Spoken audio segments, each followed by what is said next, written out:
Hi hello నమస్తే అండి. మనం డైలీ ఒక రకం చూస్తున్నాం కదా. ఈరోజు మనం చూడబోయే రకం ఏదంటే కట్ రైస్. కట్ రైస్ అంటే ఇది వచ్చేసి ఫుల్ బియ్యము కాదు, మొత్తం నూకలు కాదు, బియ్యానికి నూకకు మధ్యలో ఒక రకం వస్తుంది, అదే కట్ రైస్ అంటారు. మనం చూసేది రెండు రకాలు, ఏదంటే యాపిల్ సాగర్. ఇప్పుడు నేను యాపిల్ చూపిస్తున్నాను.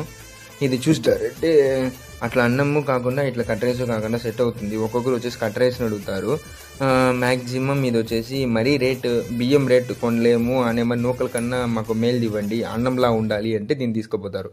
ఇది దగ్గర వచ్చేసి అన్నం చేసినారంటే మ్యాక్సిమం పెద్ద బియ్యంతో అన్నం చేసినట్టే ఉంటుంది. అలానే సాగర్ కూడా, యాపిల్కి సాగర్కి ఏం వ్యత్యాసం వస్తుందంటే యాపిల్ వచ్చేసి స్టీమ్ బియ్యంలో కట్ రైసు, సాగర్ వచ్చేసి పచ్చి బియ్యంలో కట్ రైసు. ఇది కూడా మీరు శాంపుల్ చూసినారంటే ఫుల్గా కట్ బియ్యమే ఉంటుంది. మ్యాక్సిమం మీకు నేను జూమ్లో చూపిస్తాను. మీకు మ్యాక్సిమం చూసినారంటే మొత్తమే వచ్చేసి బియ్యంలానే కనిపిస్తుంది, నూకల్లా కనిపించదు. Thank you.